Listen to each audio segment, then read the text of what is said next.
নবী আকরাম সাল্লাল্লাহু আলাইহি ওয়াসাল্লাম বলেছেন, আল উলামাউ ওয়ারাসাতুল আম্বিয়া, যে উলামায়ে কেরাম হলেন আম্বিয়ায়ে কেরামদের ওয়ারিস। আসলে এই কথাটা কিন্তু সাধারণ কোনো কথা নয়, অনেক গুরুত্বপূর্ণ একটা কথা। পৃথিবীর মধ্যে সর্বশ্রেষ্ঠ মানব হলেন নবীগণ। তো নবীগণদের ওয়ারিস বলা হয়েছে উলামায়ে কেরামদেরকে। কিন্তু কেন উলামায়ে কেরামদেরকে নবীদের ওয়ারিস বলা হয়েছে? দেখেন কি কারণে উলামায়ে কেরামদেরকে নবীগণদের ওয়ারিস বলা হয়েছে। আল্লাহ তাআলা পবিত্র কালামে বলছেন, ইন্নামা ইয়াখশাল্লাহা মিন ইবাদিহিল উলামা, যে পৃথিবীর মধ্যে সবচেয়ে বেশি উলামায়ে কেরামই আল্লাহ তাআলাকে ভয় করে, তথা উলামায়ে কেরামের মাঝেই সবচেয়ে বেশি তাকওয়া বিদায় উলামায়ে কেরাম নবীগণদের পরে কিন্তু মর্যাদার দিক দিয়ে শ্রেষ্ঠ। তো চিন্তা করেন, এত দামি কিন্তু উলামায়ে কেরাম। তো এখন উলামায়ে কেরাম আলেম কাকে বলে? আমরা মনে করি দাওরা হাদিস ফারেক এবং ইফতা পড়া শেষ মুফতি হয়েছে আলেম না, বরং দাওরা হাদিস ফারেক হইল মুফতি হইলে এদেরকে আলেম বলে না। আলেম বলা হবে যারা দাওরা হাদিস পড়ে এরপরে ইফতা পড়ে যতটুকু শিক্ষা অর্জন করছে অতটুকুর উপর আমল করতে পারে, তাকেই প্রকৃতপক্ষে আলেম বলা হয়।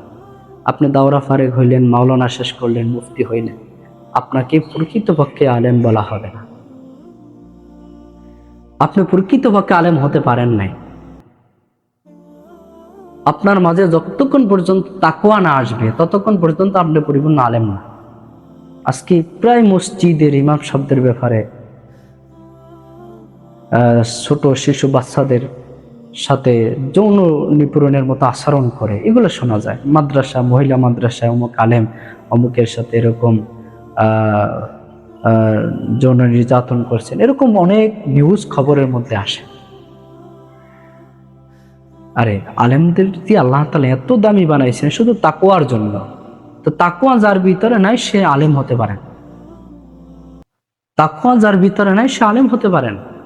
আল্লাহ তাআলার ভয় যে আলেমের মাঝে নাই সে কিভাবে সে আলেম হবে?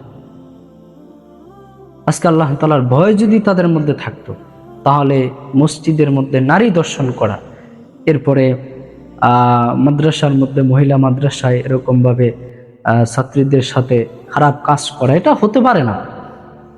কারণ সে আল্লাহ তাআলার ভয় তার অন্তরে প্রবেশ করেনি। তো প্রকৃতপক্ষে সে হয়তো দাড়ি টুপি পাঞ্জাবি সব ঠিক আছে, কিন্তু সে প্রকৃতপক্ষে আলেম না। এই জন্য আলেমদেরকে বলব, আল্লাহ আমাদেরকে অনেক দামি বানাইছেন, অনেক দামি বানাইছেন, সর্বশ্রেষ্ঠ। বর্তমান আল্লাহ তাআলা বর্তমানে নবীদের পরে সর্বশ্রেষ্ঠ হিসাবে ঘোষণা করছে। এজন্য আল্লাহ তাআলা যেভাবে আমাদেরকে দামি বানাইছেন, যেভাবে আলেমদেরকে দামের কথা বলছেন, যে কাজের কারণে